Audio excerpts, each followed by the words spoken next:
Okay, so I've tried to record something to the effect of this video a few different times, and it's so far going very poorly. I'm never happy or satisfied with the results. So let's finally do this. Now, I could talk a lot about the book Man After Man. A lot. Just a lot. And there is just no sensible way I could possibly talk about it normally. So I'm going to cover one small piece of it, and just discuss why it is wrong. Stupid law. And you're gonna want some prerequisite. This video isn't really explaining the book. I will link a video below to the video that will help explain everything you need to know to really follow this video. And after that, you're going to probably want to or if you want to go more in depth, I highly recommend looking up the speculative evolution site on it if you want more details. But we're just gonna jump in here. Let's start. I'm going to skip the parts with. We're not going to cover the early stuff like the going into space part and the Aquamorphs and Vacuumorphs, so you could honestly do an entire documentary on why those are stupid. And we're not going to cover stuff post the. We're all going to cover little stuff post the Ticks fall, but not a lot of it. Just trust me on this one; it makes sense. I want to cover like how the book sets up, or how it's like, oh well, we live in this time where. Well, they live. We have the high tech who live in that, whatever this is supposed to be. Honestly, I'm not entirely sure. And you have the Andalas, or the normal humans, who hang out in the Stone Age and such, or pseudo Stone Age. I don't know. It's implied they're pretty primitive. I think it's not really stated, but they are implied to be very technologically advanced, which is kind of stupid. But whatever.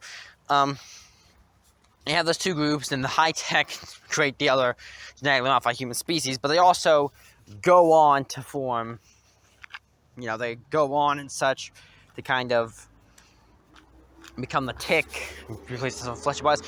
And I just want to explain why that's stupid. So, if you were reasonably sitting down, like first thing, no one would choose to look like a giant metal slug type thing if they were given the chance. And I doubt anyone would choose to be, look like, you can put it best, a walking tumor. None of those two things most people would willingly opt into. Heck, many people would choose death over such a fate. And not entirely unreasonably.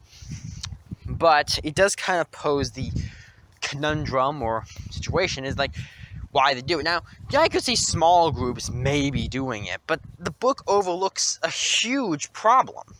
Simply put, the number of people who would choose to either go back to primitive lifestyle or whatever these guys are supposed to be is meager, or at least not all of the people. Many of them, reasonably, would choose to go a different route. Many different routes, actually, because civilization would split off. I mean, you might have one group do this and the other group does that. Or just different people in the same group. You know what I mean? Reasonably, it's not unlikely.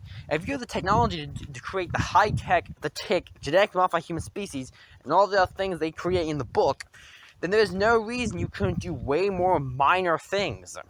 Way more minor, relatively speaking, genetic and cybernetic augmentations to, survive, or just for purely cosmetic reasons. Because in the real world, you won't see humanity use genetic technology to create a lot of the things you see in the book, at least not at first. Quite frankly, at first, or way more soon, you'll see much more minor things, because it is way easier scientifically to genetically engineer a normal person to become Arnold Schwarzenegger than it would be to turn him into a vacuumorph. Because the human genes already exist. In fact, any genes that already exist are going to be easier. It will be easier to splice human and animal DNA than it will be to make up new genes to make new things, because you already have pre-made material. You already know to some extent how it works. Now, obviously, there's a whole lot we don't know about genetic engineering, and quite frankly, it's entirely possible that if you were to start splicing humans with animals or anything like that, it would end poorly. Or mixing different people's genes could end poorly. We simply don't know. And that's kind of a big part of it, is that we simply don't know all of it. But I can reasonably be assured that that's not what people are going to choose. For instance, as we see in the book Man After Man, the human civilization has collapsed and many areas become barbarous. Well, this is probably be a relatively slow process. This would give a lot of people time to think of what they were going to do.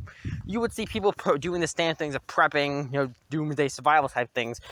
But you would also see in this world of advanced genetic engineering, where apparently, especially, they don't seem too concerned about ethics, or they can really put them aside, will be willing to do a lot in the name of survival. I mean, after all, if you could modify yourself or your kids to be, I don't know, can eat just about anything, has advanced regeneration capabilities, and can do, survive in the wilderness pretty easily, someone's going to do that.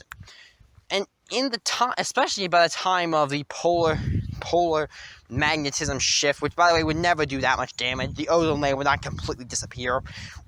It would get weaker, but realistically, that wouldn't be doomsday for us today, nor would it be at the time of Man After Man, or at least by that point in the book. So it's already kind of stupid, but we're just going to ignore or switch out for some different kind of apocalyptic scenario that would make a bit more sense. But even then, by this point in the book, you wouldn't just have primitive humans and the tick.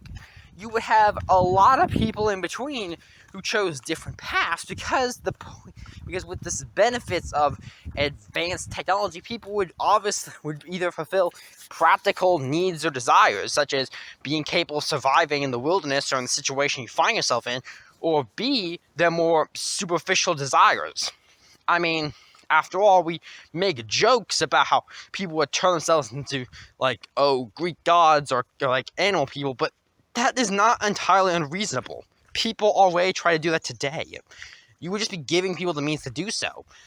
And a lot of people would choose a lot more things. You would easily have entire armies, entire communities of Captain Americas to Terminators to Elves to Cackles all hang out, and there'd be someone who's going to be I'm going to become a real-life Chad.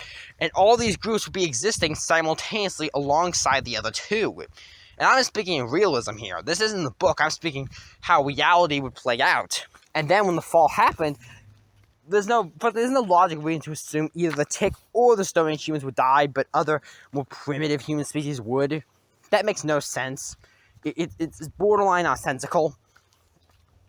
But any realistic scenario that even anything could take out those two would be dwarfed in comparison by the things that these other groups, designed to essentially be humans plus, could survive.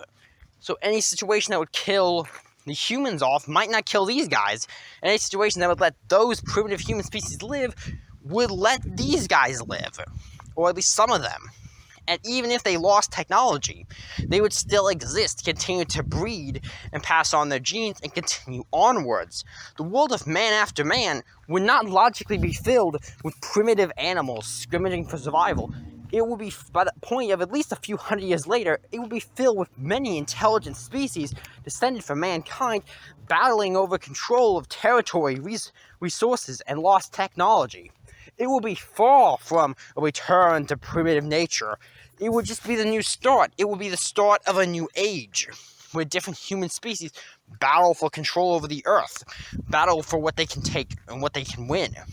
And of course, they'll continue to breed and change, especially since it's all modified to some extent, but this will be far from what happened in the book.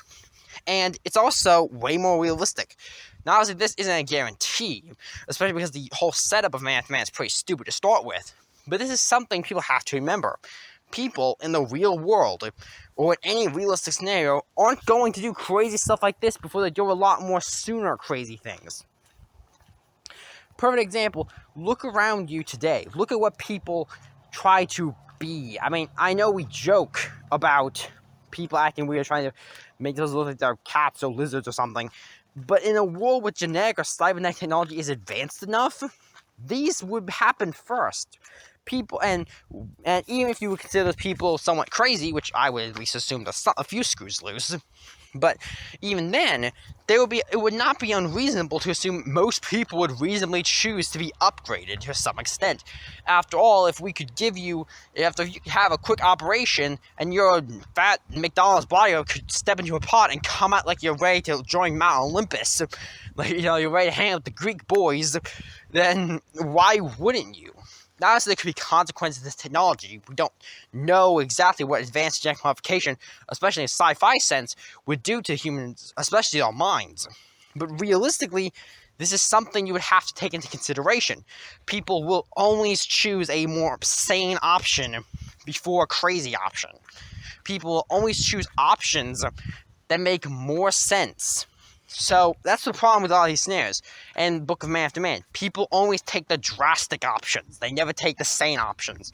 And yes, people will jump to drastic conclusions, but there will always be people choosing more sane alternatives. And in the setting where all of humankind is part of it, one group could change the difference. One tribe of Terminators or Captain Americas or lizard people or whatever would change the history of that book. And not because I'm rewriting the story, but because I'm putting real-world logic into it. I am subjecting it to the realms of reality. That's a big problem with this book. It falls apart when you start subjecting it to common logic. But anyway, that's my video on was supposed to be the Tick and the high tech, but kind of turned into a talk about genetic modification.